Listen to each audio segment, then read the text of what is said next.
Wow, I just watched Summer Kilson. I don't even remember what button to push here. Holy cow. There, that one. Good morning, everybody. Welcome to Morning Coffee with Mitch. Let's start right out. There's only a few of you here right now, so unless you watch a replay, you probably won't see this first part. But let's drink it if we got it. And I'm going to drink my creatine-laced coffee this morning. Second cup of coffee. I am beside myself. I'm almost in shock.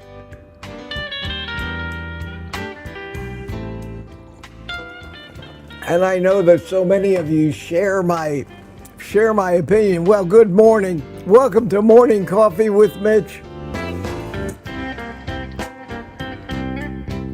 Oh, what a way to start the week. Kelsey, what the hell were you thinking? What were you thinking?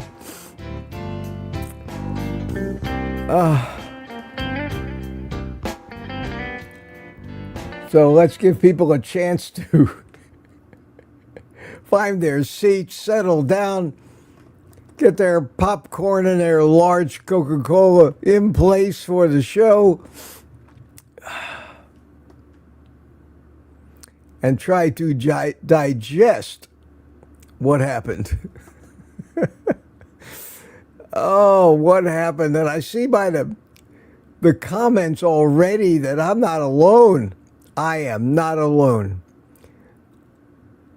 I actually, now I'm gonna admit to this. I have an open mind. I will generally always listen to what people who think I'm wrong and they're right have to say. Even my open-mindedness this morning couldn't make me watch. It was torture for me. Every word out of his mouth made my head hurt.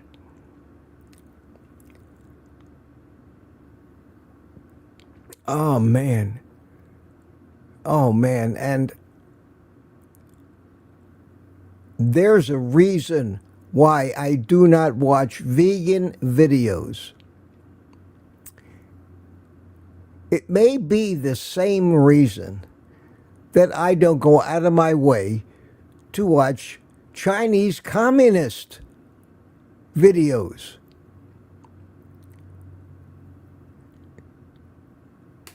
It insults my intelligence and it makes my brain hurt. And I may be wrong, I admit that. But I haven't found in 79 years a reason to doubt what I finally learned and works. I've heard every vegan talking point that they can come up with. I've also heard every communist and socialist talking point. I've considered them at one time or another over all those years. It's a sales pitch. Why? I don't know. I don't understand. I don't get it. He believes it. The reason I couldn't watch a grand total of any more than 5 minutes of that stuff was because the minute I started to try to watch some more of it, Another bullshit talking point came up. The food you're eating isn't alive. It's not live food. It's dead food. You can't cook it. You kill the food, and the food has to be alive. I could talk until noon on that subject. The man does not understand. In fact, most people don't understand basic chemistry. Chemicals are not alive. And I'll try to explain it in a minute here, but chemicals are not alive. Organisms are alive. Follow me through this. And if you disagree with what I'm saying, put it in the comment. Logic and common sense. Organisms are a bunch of chemicals that react with each other, and we call that life. Our cells are just a huge assortment of dead chemicals by themselves that exhibit no life. Life is a chemical reaction made up of dead chemicals doing what they do when they are put in close proximity to one another. When you take a supplement, it's not alive. What happens when we eat something that's alive? Think about it. What do we do to process that? Now, there are organisms sometimes that we can eat, supposedly that are alive. We call them probiotics. And those little living organisms that we eat somehow aren't broken down by this very destructive digestive system that we have and make it through to take up residence in our gut, in our bio, and we have other living things living inside of us. Bacteria, all well and good, but we don't use what those organisms are made of for cellular respiration as the raw chemicals that our body needs to actually make life. And you want to eat alive things all day, go right ahead. Our body has defenses against them, and most of the time they're harmful for us and they kill us. Why do we want to eat things that are alive? That doesn't make any sense. Not if you understand cellular respiration.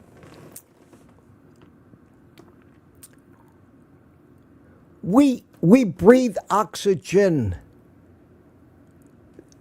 The most important single element that we can't live without it. It's not alive. An oxygen molecule is not life. It's not a living thing. It's not food. But it's a chemical that our body needs to be alive. We drink water, H2O. Without water, we die. Water is not alive. It's a chemical. It's a molecule with 3 atoms, 2 hydrogen, 1 oxygen. Our body uses those dead chemicals for the reactions of life.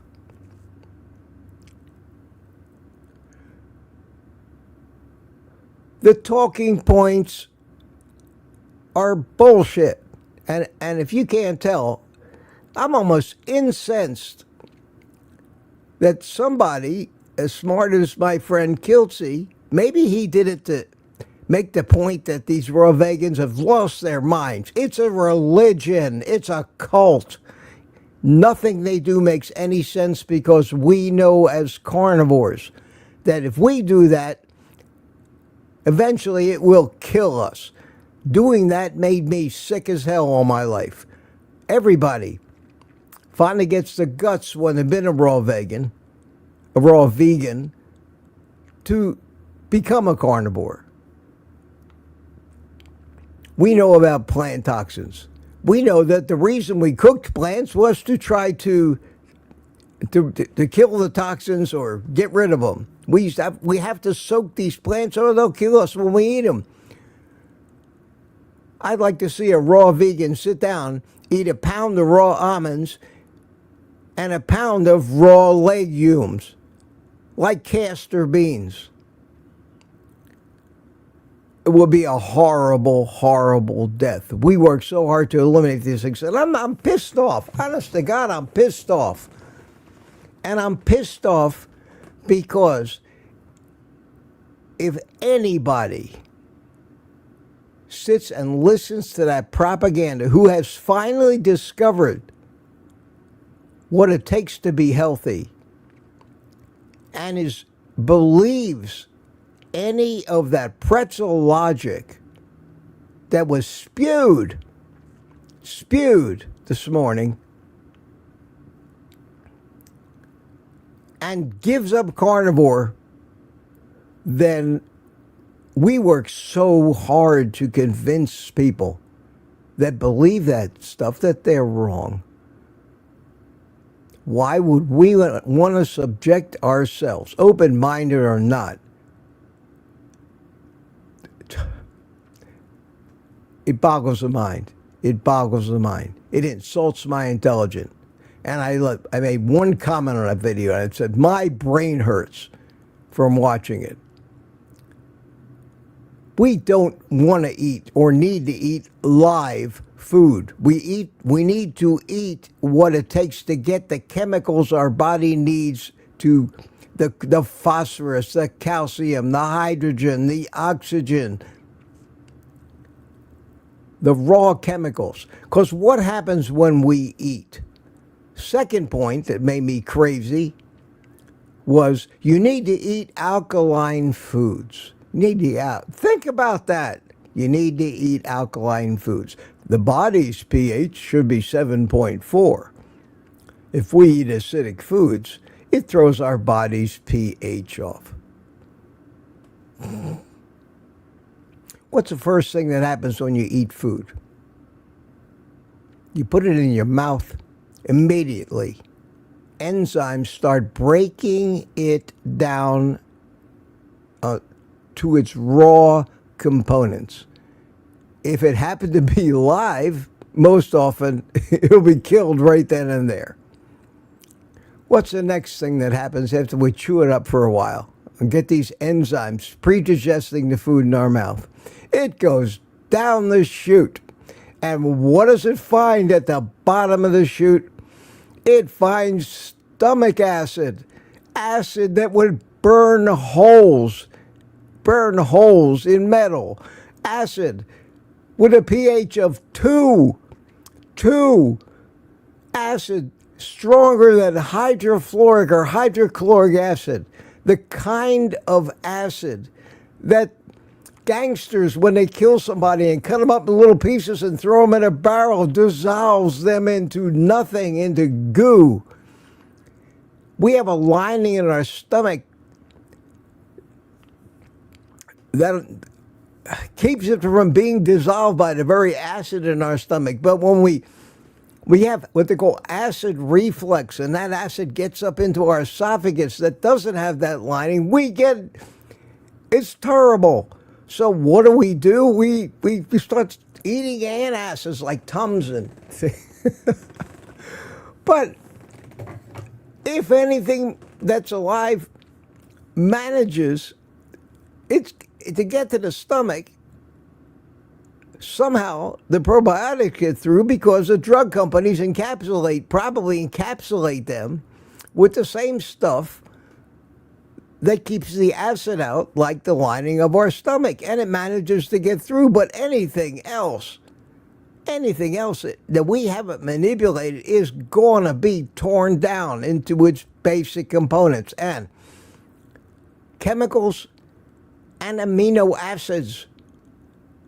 Amino acids, which is what we need to rebuild our bodies. An amino acid is not alive. It's dead. It's a molecule. Cholesterol is a molecule. We need to break down when we eat, everything we eat, into their basic compounds, or else our body can't use them, both for rebuilding and for cellular respiration. And what goes into the cell to create the energy we use is not life. It is chemicals. The same kind of chemicals that are in most supplements. Basic elements: calcium, magnesium, phosphorus, potassium, sodium. Those are what we need to make sure that the food we eat contains, so that we can break it down in that stew of acid in our stomach and send it on down the small intestine to be absorbed and used, which is why we don't have too much waste after we get done eating meat, whereas vegans are running to the bathroom every 3 hours and so proud of what they're crapping out the other end. I'm surprised they don't take pictures and post it on their Facebook. Look at this stool of mine. Wow, I'm so proud. I ate all of this crap that my body can't use. I ate wood and cellulose and all these raw plant things and crapped them out, man. And look at me. I'm doing it right. And if they don't take the supplements, and the supplements are just chemicals, they're not alive. So at this point in my life, I'm either dead wrong, and we're all dead wrong. But somehow we're not dead, we're alive. So what are we? Alive wrong? What am I? 79 years old? Healthier than most other 79-year-olds, even if I had a stroke. Stop. I wish they would stop holding that against me. That had nothing to do with my diet one way or the other. Shit happens.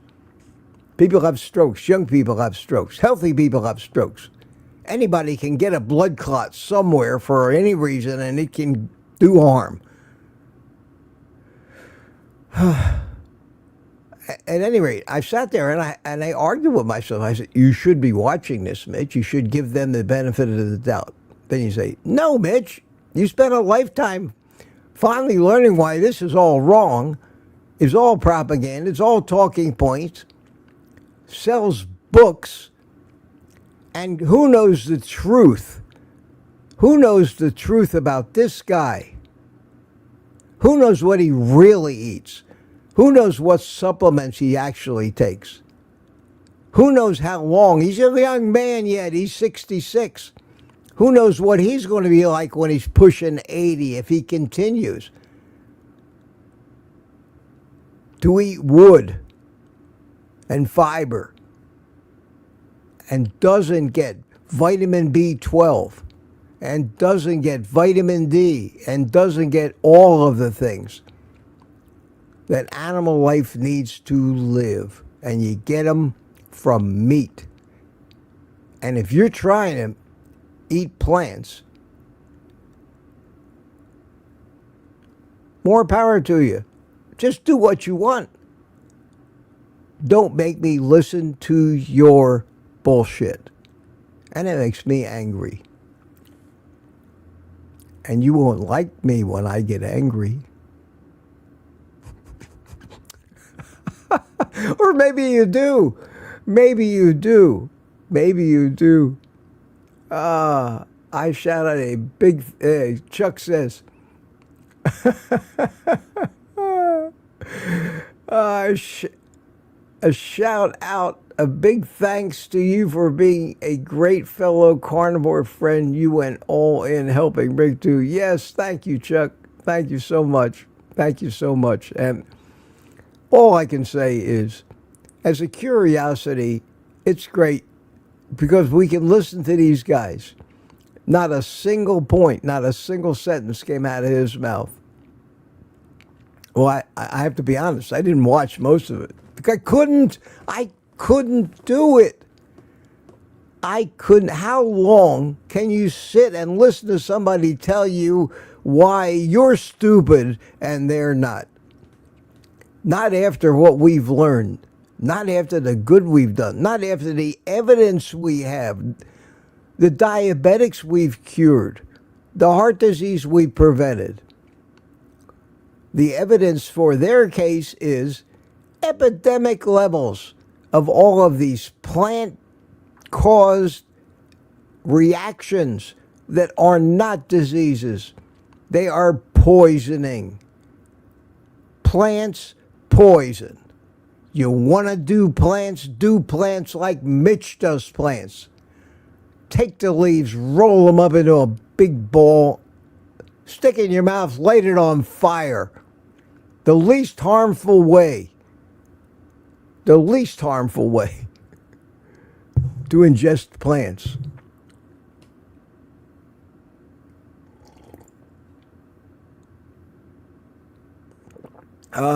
Rick says, yeah, Rob Giltz, carnivore for 15 years, raw vegan for 15 years, see the results.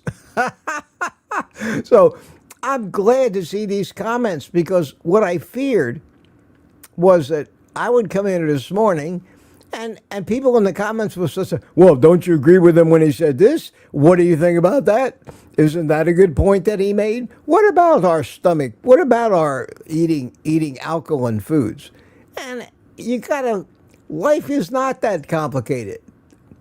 The systems are complicated, but the basics of it, which is what's called cellular respiration,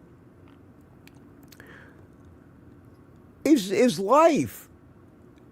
And it doesn't require the raw material that it starts with to be living. So this bullshit about got to eat alive, can't eat dead food, cooking kills food. And then he said, well, it used to be the cooking was good because when we were busy evolving from apes to humans, the cooking did this, that, and the other thing, but we don't need that anymore. Where do these people come from?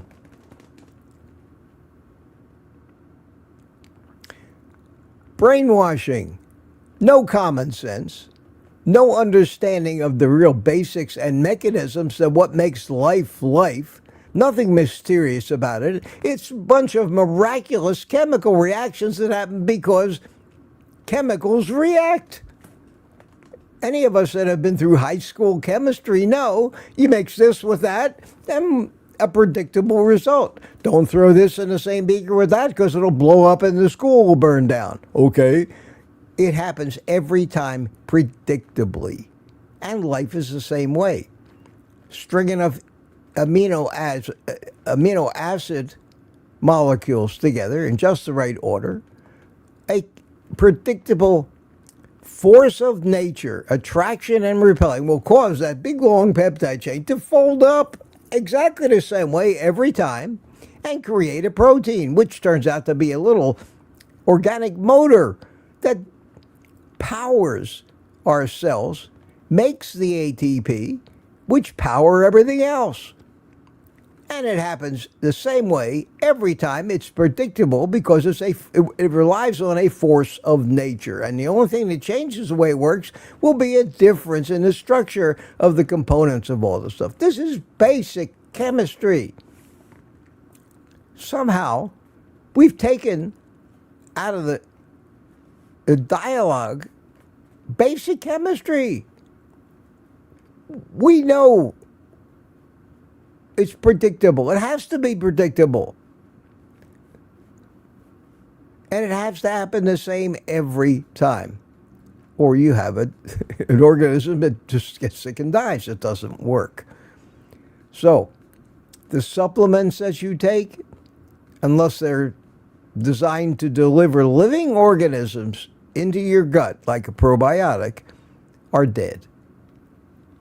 whatever. If we were to eat live insects, wouldn't take very long for them to be part of an incredibly acidic soup in our stomach, and they would not be dead. They would be broken down into the chemicals of life.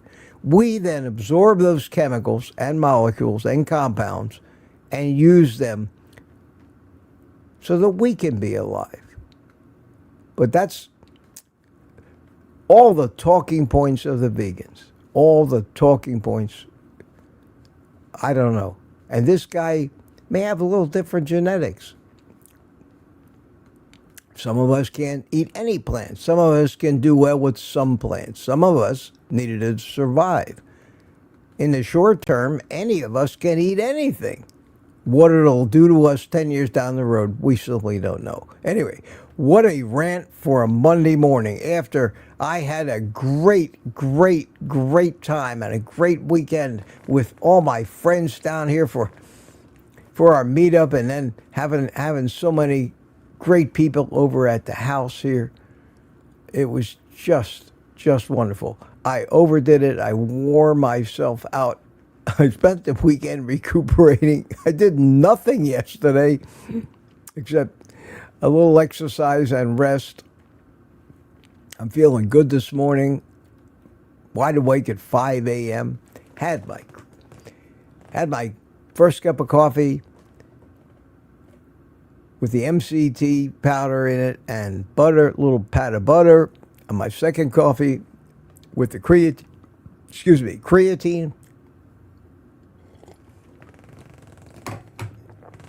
And I will make you a heartfelt promise that I will never expose you to what you were exposed to this morning. I think it wouldn't be fair, because some salesmen can be very convincing and really sell you a bill of goods, especially if you're new to this.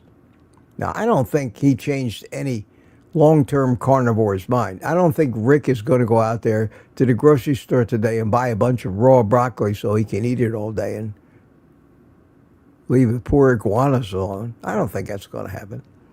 But to somebody who's new, who's just trying to get over the overwhelming, deadly advice that we're hit with every day, to eat the things that feed our addictions, to eat the compounds that poison and hurt our life, cause all these things. I will never subject you to that. I can't even watch it anymore myself. Can't do it. Can't do it. It's why I can't watch so many of the TV networks with all their woke bullshit. It insults my grasp of reality.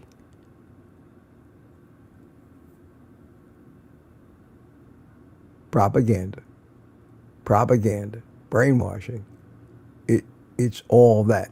So that's enough of a rant. Wow, look at me, half an hour in and I'm still going.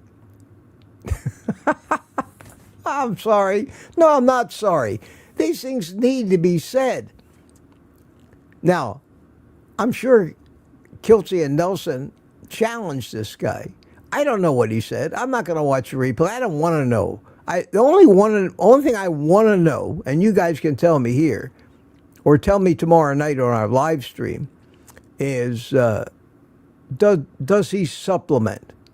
Because any vegan that has to supplement all of the things that are in animal foods and are not in plants can't say that eating raw plants is a sustainable diet. The caveman couldn't have done it, only because we've made the supplements now. Well, the problem is you get almost everything you need from meat, and what we do have to supplement, we do for certain reasons. I could live without supplementing MCT oil, but as you age, certain things slow down, and you can help give them a kick. All right, that's great. I believe that. I don't get enough sun. Maybe supplement a little vitamin D. Creatine it seems to be helping older people age less. You don't have to take it. You might age faster. But that's a function of what happens to us when we age, not a nutritional deficiency. Nothing I supplement, nothing, is essential for my health. It just maybe keeps the machinery going a little longer. But the natural course of nature is to age and die. Nature, when you think of it, has no use for old people.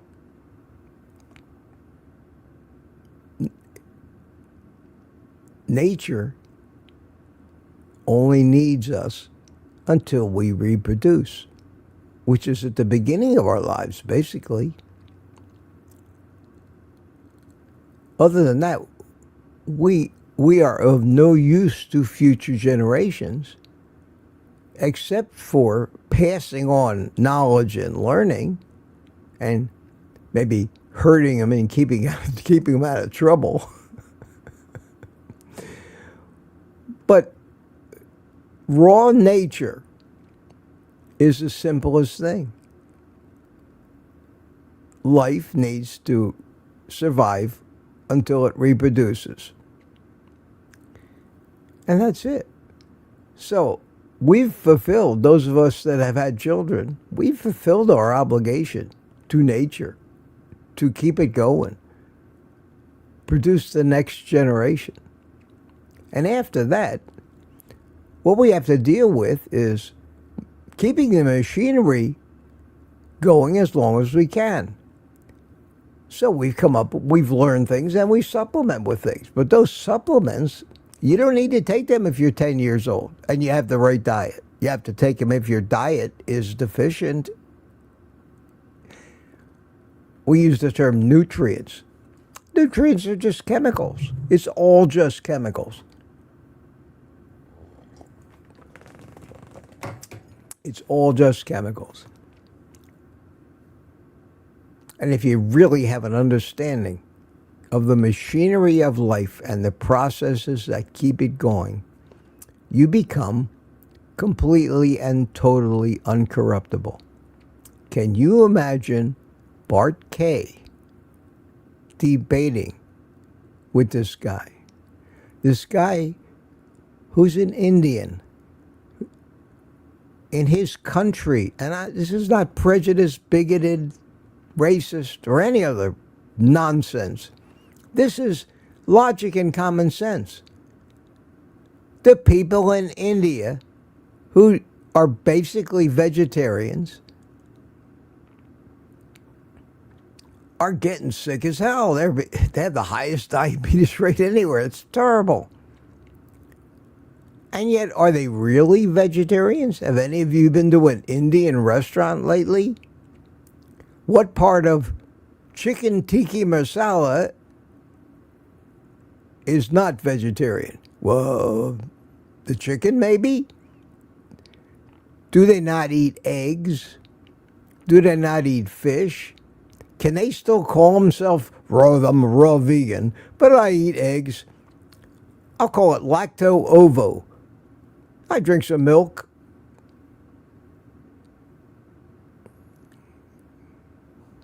I eat chicken. I just don't eat cows. Well, I'm sorry. If you eat everything but cows, you're not a vegan. You're not a vegan. You're not a vegan. And if you want to be a raw vegan, by God, go join a hippie commune somewhere. Register Democrat. Become liberal as hell. Get woke. Go on protest about killing animals, throw blood on people, and do whatever you want. And you'll never come on my channel, and I would suggest that most of us carnivore influencers totally ignore them and don't even give them a platform to spew their propaganda. That's not being prejudiced or bigoted. For the same reason I don't invite the communist Chinese to come on my channel and tell us why their oppressive regime actually is better. Don't do it. I don't do it. I didn't even want to know about it. You do you, I'll do me, and we'll do us. And those of us who it isn't working for will find their way out and hopefully find something that does work for them. But most often it doesn't work because they do it wrong. They're such a flaming addict, they can't do it. They cannot do it, no matter how hard they try. Can't get started. But that doesn't mean it's wrong. That doesn't mean it's wrong. Okay, I think I'm way overboard here, way too late to actually say good morning to everybody, so I'm not going to go through all the hellos. I'm going to start going through the chat, and in the last 25 minutes of this morning, I think that I'll look for the QQQs. So hello to everybody. All the usual suspects are here. I hope this is maybe not the last bastion, but at least a bastion of reality, common sense, always with the caveat that nobody can be completely right about anything, but when you get enough evidence and you see enough results, anecdotal stuff, not bullshit,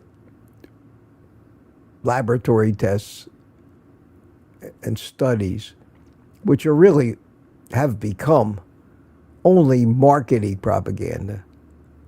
And most of them are so flawed that you have to laugh at them. But they make headlines to support the narrative of a plant-based diet. Plants are healthy, meat is bad. How could so many people be so wrong about so much? Well, the evidence of that is the damage that's happening to the human race, to our society, and the crap that gets put out there as valid information. And the fact that YouTube considers the things that I say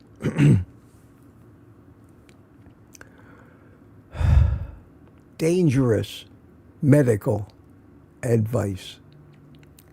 Folks, you're watching a dangerous man here. Dangerous. And if he hadn't already taken the name, I would have renamed myself Mitch Dangerfield. That's what I would be. Johnny Danger, something like that. I should be ashamed of myself. Why am I so proud of myself? Doesn't make any sense. Peter said, "Did you watch Kills this morning?" Oh, he did say he wasn't taking any supplements. No, I don't believe him. I do not believe him.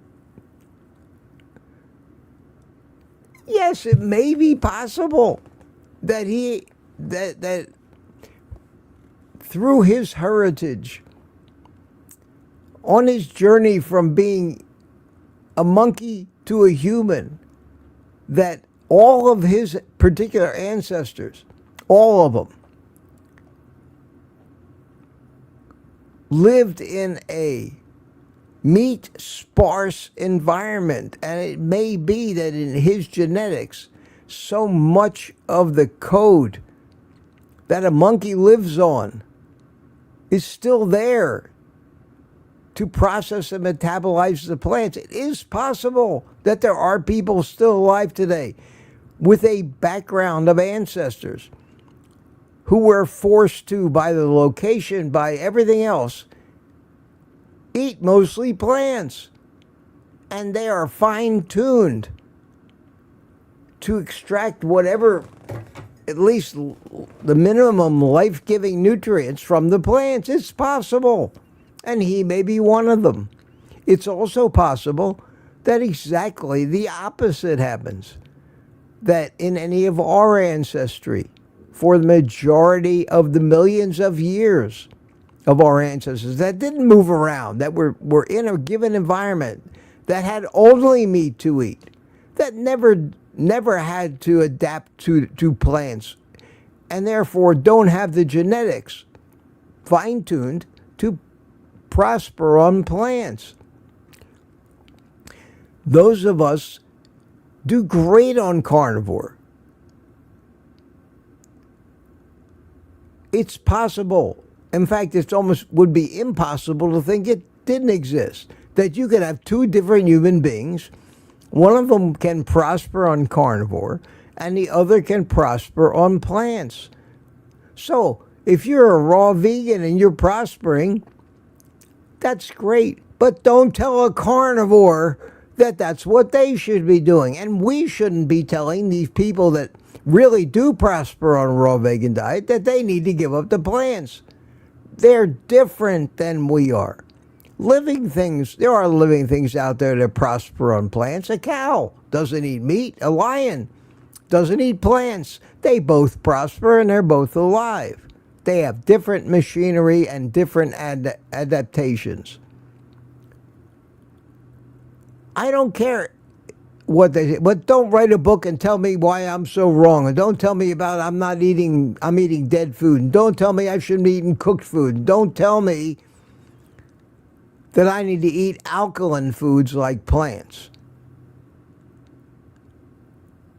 When a carnivorous animal exists because it has a tremendously acidic stomach to break down the meat and food we eat, break it down into the basic non-living chemicals that we need. That's what I think. And after this entire life, and I'll tell you something, my friends, I'll tell you something. I'm very proud of what I know. I don't want to brag about it because I don't think I'm better than anybody else. But I do look back on my journey of learning ever since I was a little kid. And I know more about more things than most people on the planet. I've been exposed to it. I evaluated it. I spent hours and hours and hours just downloading this stuff when Barry Simon was here with me. And if any of you doubt that I am a veritable shithouse of trivia, I joke about it, of knowledge, ask Barry. Ask Barry. Ask anybody that's been subjected to me. And I have to be careful that I don't drive them all away because it's like if somebody hits the play button on me and a lifetime of things that I've learned just starts coming out in every field you can imagine. Stuff that's been tested against everything else I know. Discarded if I don't think it makes sense. So everything I say, I believe makes sense. And most people that take the time to listen to me say, wow, Mitch, that makes a lot of sense. I never thought of it that way. Well, I'm cursed with a brain that never stops and puts things together, solves puzzles. And I can't help it. Honest, I can't help it.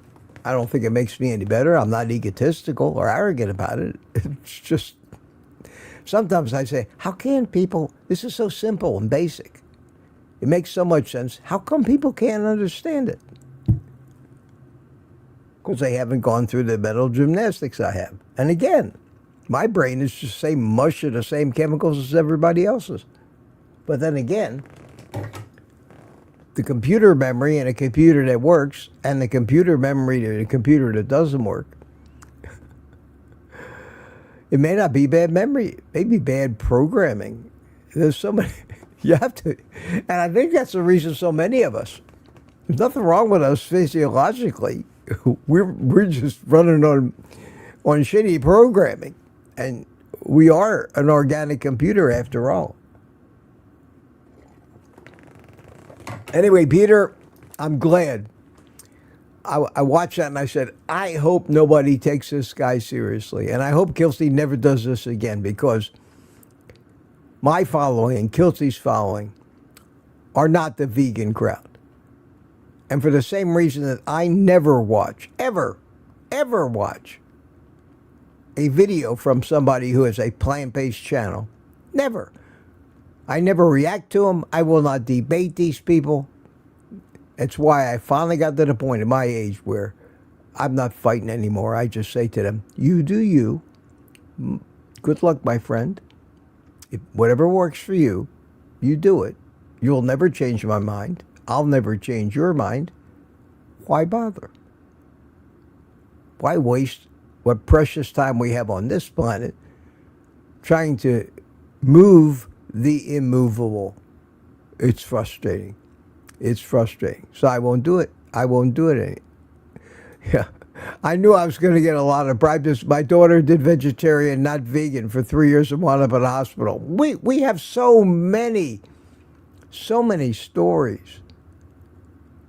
We're not adapted to eat plants. We have long ago given up the machinery. There's so much evidence of that. We're monogastric. We don't have a hindgut, because the only way you can deal with eating plants is if you ferment them in your body. That's what the so-called microbiome is supposed to do. A cow has got a dedicated factory.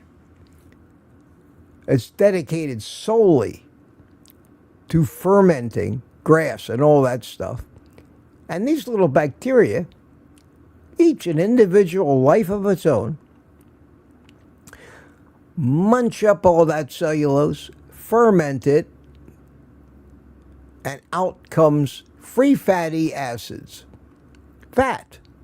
They create fat out of wood, basically. And it's that fat that they create that the animal then uses, because they're not eating any of that.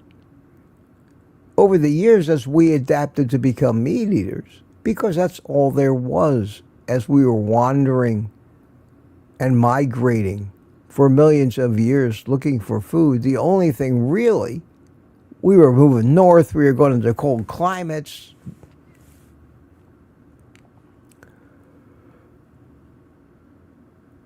We either had to adapt to the fact that we were eating other animals.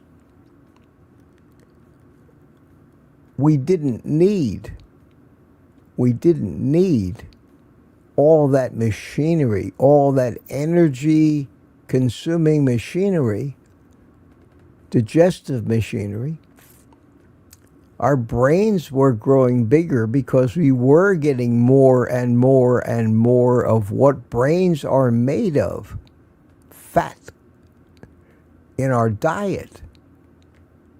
We didn't have to graze from morning till night to eat enough grass to feed the bacteria in our, what was rapidly disappearing hindgut.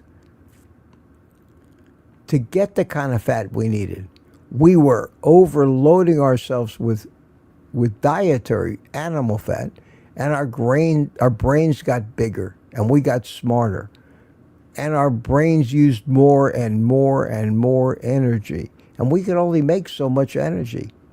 So we had to sacrifice, lighten our load. We had to not prioritize those organs that we had that we really didn't need, because we weren't eating all that stuff that needed to be fermented.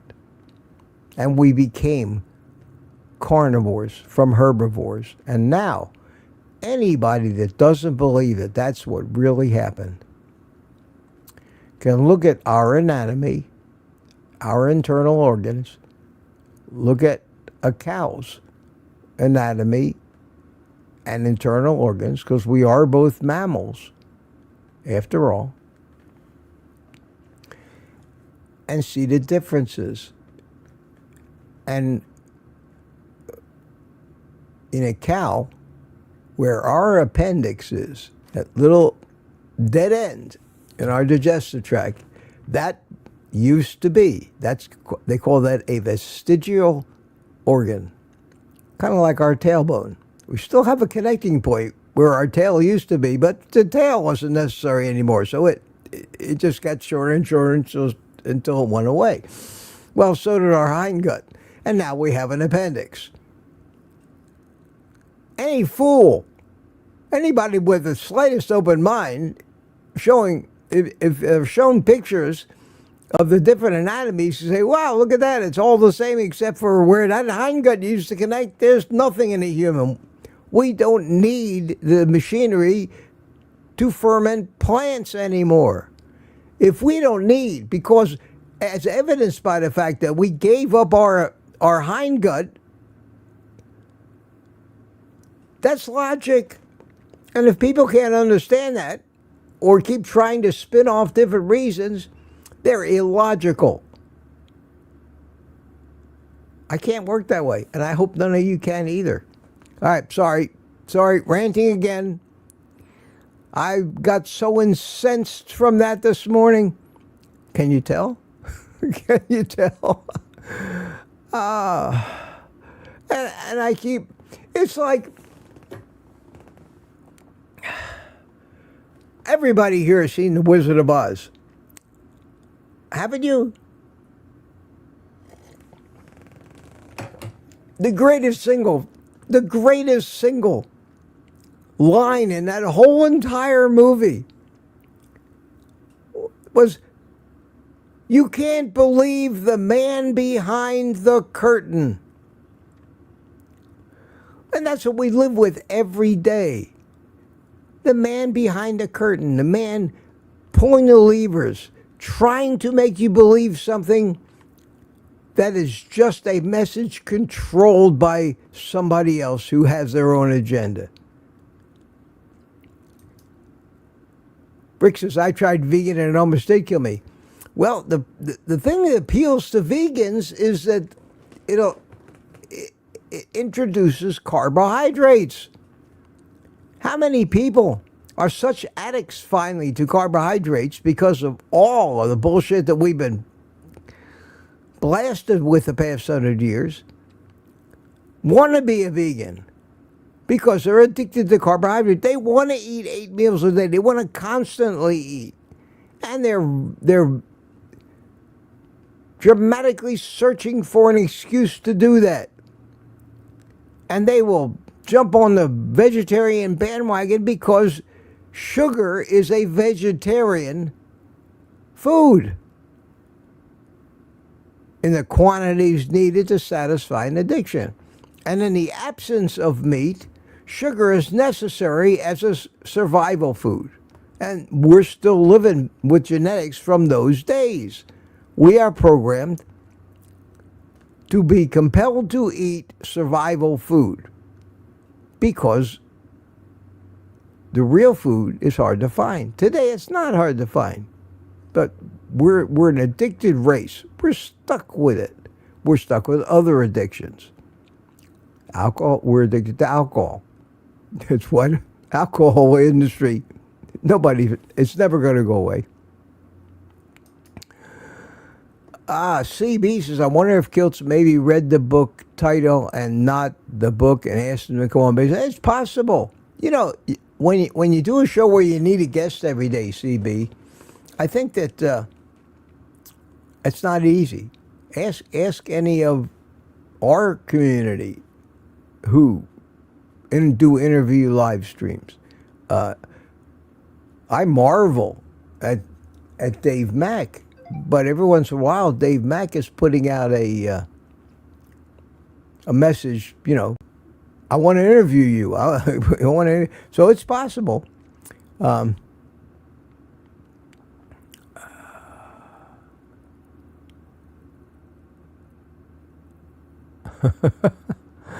At any rate, It's Alia's fault. She booked this guy. So I'm gratified to hear that very few minds were actually changed. Peter says, leave the pretzel logic to me. All right, Peter. You are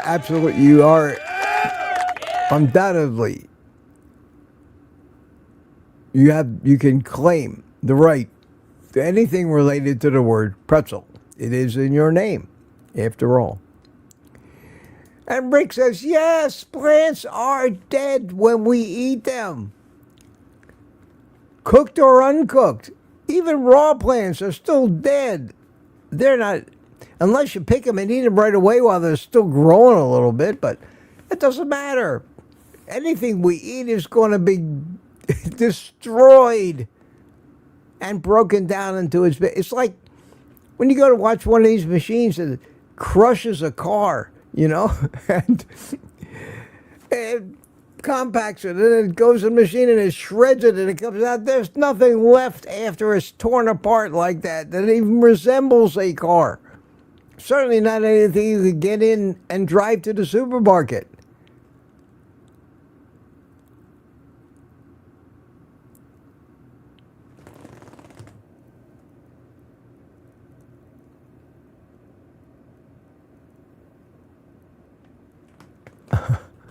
I'm looking for QQQs. I'm going to get through this. I'm already 8 o'clock, guys. I have managed to burn an entire hour, and I haven't even gotten started yet.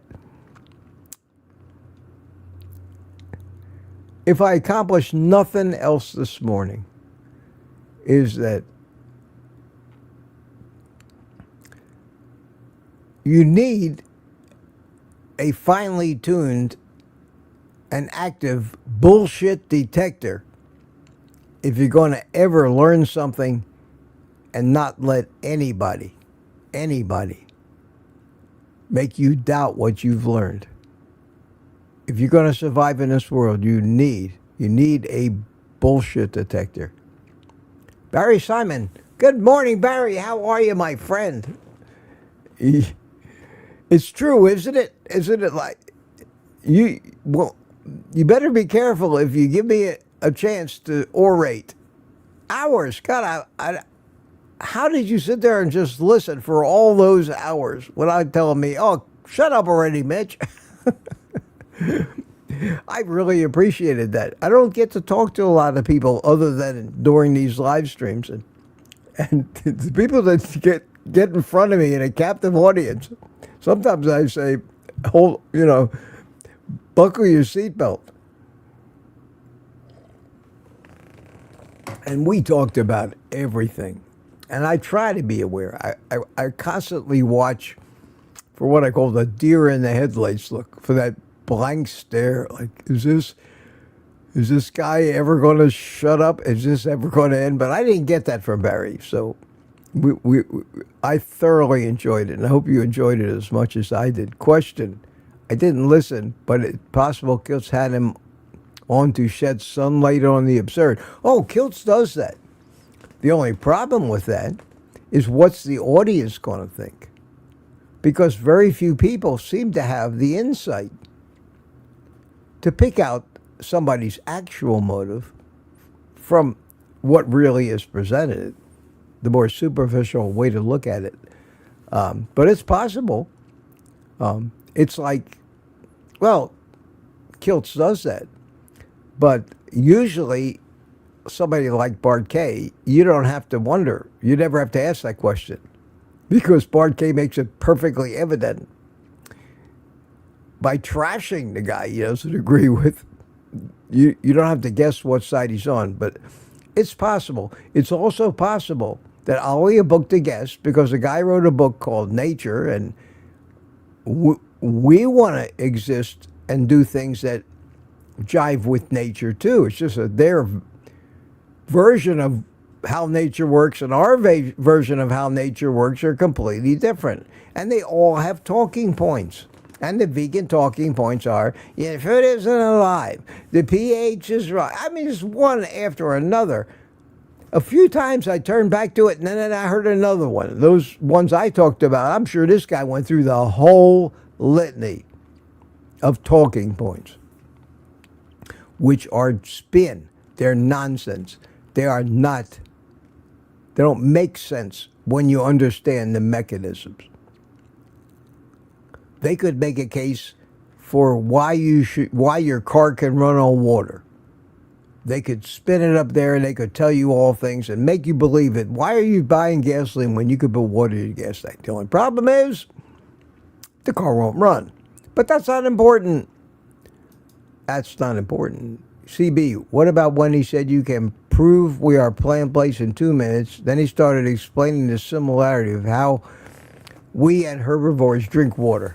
Yeah, exactly. Exactly. I mean, absurd.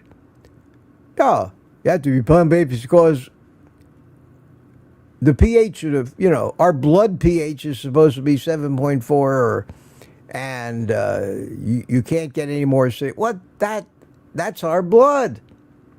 That's our blood. That's like saying,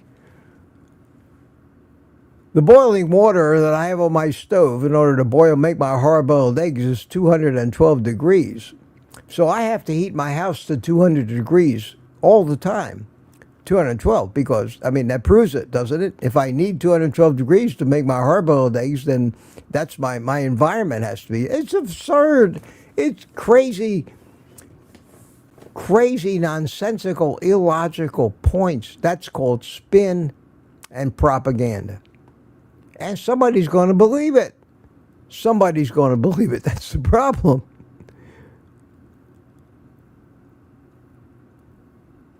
Any more QQQs before I stop talking so you don't get the deer in the headlights look.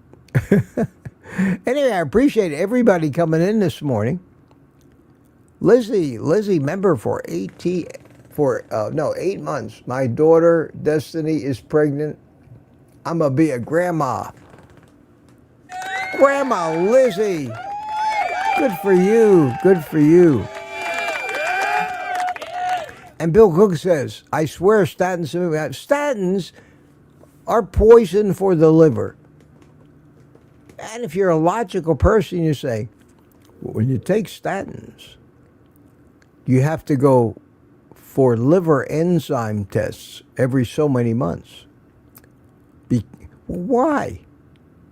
If there was no possibility of harming your liver from statins, which is one of the side effects of them, why would you need to get your liver checked every 6 months to see if the statins aren't trashing your liver? Somebody tells me, take this drug and then every week you got to come in here and make sure it's not killing you. I would really think twice about taking that drug. But that's just me. That's just me. Question. Jerry. Hiya, Jerry. When he asked if he fasts, I think I heard him say every Wednesday. Then he said he eats nuts all day when he fasts.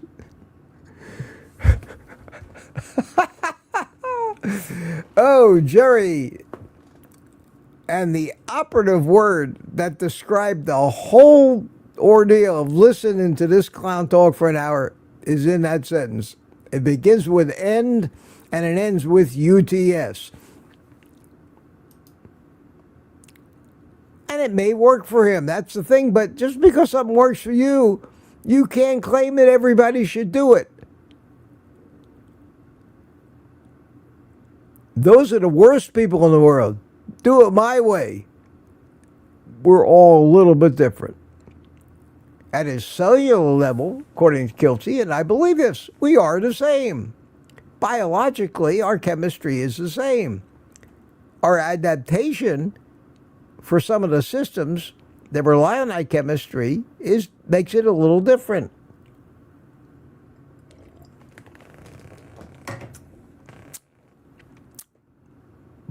But inside of each cell, we're pretty much the same. And throughout the animal kingdom, most mammal cells are identical. work exactly the same way, use the same fuel. Because whether you eat plants or whether you eat animals or whatever you eat makes no difference to the individual cells. By the time it's broken down into either fats or sugars, gets to the cell, if it's a fat, it's processed by the lipolysis pathway. If it's a sugar, it's processed by the glycolysis pathway. And after that, you end up with two different kinds of molecules. No matter what you put in your mouth, you end up with NADH2 or acetyl-CoA, regardless of what it started as. In every cell, that's what happens. And then that stuff is then turned into ATP by the electron transport chain. That chemistry is the same in a mouse, the same in a cow, the same in a human, and the same in most plants for that matter. That's when it becomes life, when those reactions happen. And we describe those reactions as being alive. Does being animated mean you're alive? It's an interesting thought. Interesting thought. Let me see. Any more questions? Am I getting, how far am I? I'm down to 7:54. All right, I'm catching up here. I'm going, I will read all this chat when I watch the replay. I will read it. And, but right now I'm just looking for the QQQs. I did it. I got to the bottom. And Gary, Sandy smoked a cigar at the OGC house. Peter said I had a nice ash. And you certainly did. You certainly did, Gary. Gary, was a real pleasure meeting you, getting to know you better. Enjoyed having you all over it. I'm glad I got your text, got home safe. Glad to hear that. So hopefully I'll see you tomorrow night, Tuesday night, on the show. And I'm going to end it here, my friends. Didn't take long to burn up that hour, did it? Little happy music. That's not happy music. That's opening music. That's happy music. Wrong button. Say goodbye to your friends in the chat, and I'm so glad that y'all came in here today. I truly hope that it didn't bore you too much and that you're shaking your head like this as I was incensed by some of this nonsense that I heard. And I'm not mad at Kilts, because if he did nothing but expose how ridiculous this was, then he did us a favor. But we have to watch out for how many of these ridiculous theories that we are exposed to, because there are some great salespeople out there. And most of us don't know enough about the actual chemistry of life, what we call biochemistry, to realize that as complicated as the end result is, it all boils down to an absurd number of tiny little reactions happening, which aren't that complicated. They're very simple and easily duplicated. So, everybody's saying goodbye. Tammy Pitarch and Mike Seeley. Have a good day, everyone. Gary is in the chat. Terry Lambs, Lady June, Danny in Boston, Ebony Talk, CB Carmack, Rick, Cordelia in Albany, Super Tunes, Chuck over in Clearwater. Thank you all for coming today. I'll look forward to seeing you tomorrow evening, and then again on Wednesday morning. Tomorrow at 7 p.m., we'll have a panel, and we'll all laugh at the vegan. Until then, take the rest of the day off. And you know what to do.